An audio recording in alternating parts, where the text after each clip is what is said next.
Hi guys, and welcome to today's episode of my vlog. Today I'm going to be looking at the Tokina 100mm macro lens. So it's the Firin. It's just released, it's just out. I don't think there's too many of them around at the moment, and it is an absolute beauty of a lens. But why do I have this lens? Okay, the reason why I got it is simply because the Sony mount macro lens is absolutely fantastic, and it's just a beast of a lens. Let's not be shy about this here.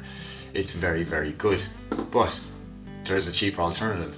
The Tokina Firin is an absolute, just as good in my opinion, in every way possible. This is coming in at a price tag of 1,089 euros. As lenses go, it's okay. It's not too expensive, but still, it's a large chunk of change. Whereas you can get the Tokina very simply for 669 euros. That's going to be retailing at. In my opinion, it's really meeting the expectations of what the Sony would be delivering. With the Tokina you have the 100mm, so you have even a bit of a further reach than you do with the 90mm. Now 10mm is not that much of a difference, but you'd be surprised you can get ever so slightly that bit closer. Now the minimum focus distance of the Tokina is going to be 30 centimeters, so you can get really close. You can get your one-to-one magnification of your subject matter. The lens has a flat field design, so it's going to suppress the field of view for the curvature, keeping the curvature to zero more or less. And like I said, it's made for Sony E-mount, so you don't need any adapters or anything like that. So it's going to transfer all the data that you need. It's going to transmit it so you can utilize all the extras, the features that you normally get with your Sony cameras, or Sony lenses, sorry. So you're going to have your the 5-axis in-body stabilization, you're going to have the focus assist and focus peaking and so on, and all the other added extras. So the specs of this lens is it's got 9 elements in 8 groups. It's got multi-coating on the lens, so that's going to combat against chromatic aberration, ghosting, flaring and all that kind of things. It's also got, it only weighs 1.3 pounds, I think it's 1.3 pounds, and it's got a 9-bladed aperture. So down to it all, who's this lens for? Okay, it's a macro lens. That's what people are going to be buying it for. You're going to be one-to-one subject. You're going to get nice and close. But it's not only for that. You can use this lens for portraitures, even landscapes, like portraits. That I love shooting portraits with macro lenses. I've got the Canon EF 100mm macro lens as well. Absolutely fantastic. Shooting portraits with Sony is absolutely lovely also. And do you know what, before we move actually on to one thing, see this lens hood? I know the likes of David Woodland and people like that don't use lens hoods, but I always use a lens hood. And what I love about the Tokina lens hood is that it's got a velvet design on the inside of the lens hood. And what that does is it helps, like the sun can reflect off, say the sun, right? It's just plastic. So the sun can reflect off that and go into the lens bar. But with the velvet design, it's going to absorb all that shining stuff that's going to come back up, and you're not going to have that problem in any way, shape or form. So that I absolutely love. The first time I ever seen something like that was in a rally car before, our drift car. One of these lads had a drift car and he had all the dash done in a kind of a design like that, velvet design. I said, why do you do that? He's like, so the glare doesn't come down off the windscreen and up onto it, so it's going to blind my field of view. So yeah, fantastic idea. If Tokina got that from drift drivers, I don't know, but Firin name, it's supposed to be something to do with something about an Irish old meaning or something, but I looked online and I couldn't see anything about it. But the only thing that did come up as Fern was, it said name of a baby. If you've got a baby and you want to name Fern, why not name it after the Tokina lens? It's quite cool, you know. So from a video aspect, I thought it was really good. I enjoyed using it. The transition from a subject matter to another, the range, you're not going to get this glitchiness between the focus racking. It's going to be nice and smooth, whereas with some of the Sigma Art lenses you can hear going ni. And don't get me wrong, Sigma Art glasses are absolutely fantastic, but I don't think they're the best for video. The Tokina in that standard is absolutely awesome. So like I said, the transition is just nice and smooth and you don't even hear it. It's like an ultrasonic motor inside it. So that's one bonus point for the Tokina lens. Now, when you're using it for manual focus, that's the one thing that I wasn't really over mad about. The throw ring is absolutely massive, so if you want to zoom in, or not zoom in, if you want to focus on something that's far away, you have to turn it a few times. I would have preferred a slightly less throw, so maybe just one, and you go from one end to the other. Whether that was possible or not, I don't know. Maybe there's a technical reason why they couldn't do it, but that's one thing that I wasn't mad about. Also, when you're using this lens, it sticks out once if you zoom into something, you press the focus, it's going to stick in and stick out. It was a bit of a problem for me if I'm going to be shooting underwater, simply because in my housing it stops at a certain distance, so if this lens protrudes as it's focusing, it's going to hit up against the barrel, so I can't bring it underwater for that reason. So unfortunately I'd have to, well I could, if I got a longer barrel, maybe I could bring it under the water, and it's maybe something to look into. It's also got a 55mm thread, so UV filters and circular polarizers are going to be quite cheap in this lens. It's not like you're going to be shooting with a big Sigma Art 1.4 lens, which you're going to be with a 86mm filter thread.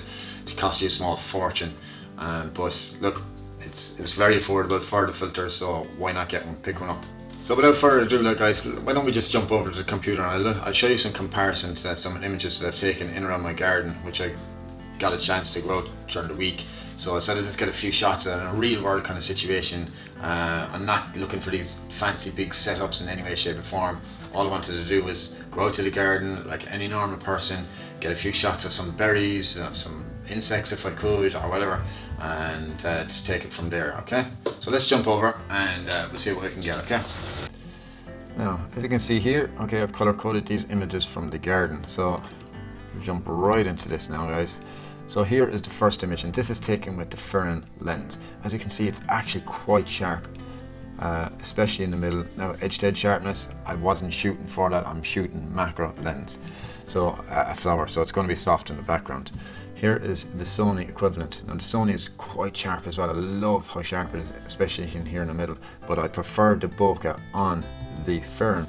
Look how soft they are in the background, these white things here, whereas the Sony, they're a bit more pronounced. There's nothing wrong with it, it's just a bit subjective. Looking over here, then this is from the Sony, and it's lovely and sharp, as you can see. You can zoom in here onto these leaves. Absolutely fantastic lens, I love using it.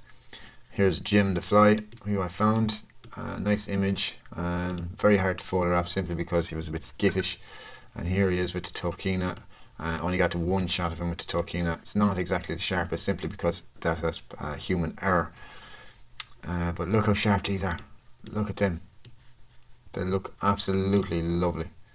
Now if we come out to full, absolutely great. And look at these. These are just real world things that you find in the garden, so if you just go look around for a bit. And if we come up here to the library module, and we'll go to the metadata, because I know I took a few more portrait images with this lens. So let's go look first.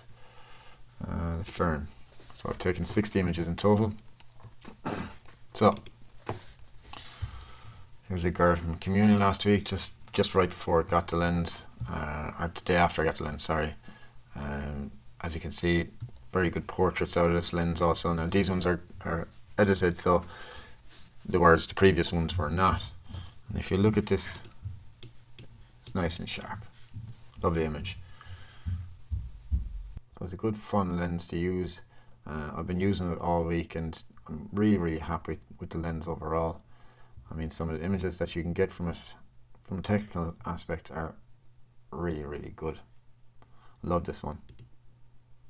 So also with this lens, it's going to give you a readout at the top of the lens to see your working distance that you have. So like I said earlier, 30cm is going to give you 1:1 magnification, and it'll give you the distance that your subject matter should be to get that focus. So it's going to be saying 1 foot. Okay, so if you want a 1:6 magnification, you got to be 0.34 meters away, or centimeters away, and your subject matter has to be 1.12 feet away. So it's really handy, and it's really cool. It's not even a drawback, but it's something to think about if this does annoy you. When you're doing automatic focus, you're going to hear it moving in and about. So it's like the old Sigma macro lenses. You're going to hear as it's coming in and coming out. It doesn't really bother me too much. At first I was just a little bit surprised, but that's grand. It's up to yourself. If you don't like it, then you don't like it. If you do, it doesn't bother you, happy days. Also, what I really like about it is the fact that if you turn off that lens and you have it at 1:1 magnification, the barrel is going to come back into the lens. The next time you turn on that lens, it's going to remember where you were the last time, so you don't have to go with manual focus or zoom into over it out. It's going to do it for you. So that's kind of a cool feature, I thought. So my final thoughts for this lens: I think it's a really good lens. It's a good should we say, mid to high budget range lens. It's not going to be really expensive like the Sonys are, or the Canons, but it's a really affordable lens, and it's not going to be as cheap as some other macro lenses out there. Now, the great thing about this lens is it's an autofocus lens, so like I said, you can use it for landscapes or sorry, portraits, so it's going to be nice and easy, and you can use the eye autofocus, so it's going to be that much easier for you. But like overall, the lens it's a super duper lens, very affordable at €669, so you can get it at all good retailers around the country. So you can get them in Cons, Whelans, Barkers, and so on and so forth. So just give them a call, tell them Diarmuid sent you, whatever, blah blah blah, and they will look after you and they'll get that lens for you. Alright guys, so that's it for this video, and I hope you enjoyed it, and I hope this will help you make a decision on what macro lens that you're going to get for your Sony. If there's anything I left out, hit me up below, send in a comment. If you have this lens, I'd love to hear what you think about it, and yeah, happy days. So guys, give the video a like, do whatever you want, say hi, and we'll see you in the next video. Alright, hey yo.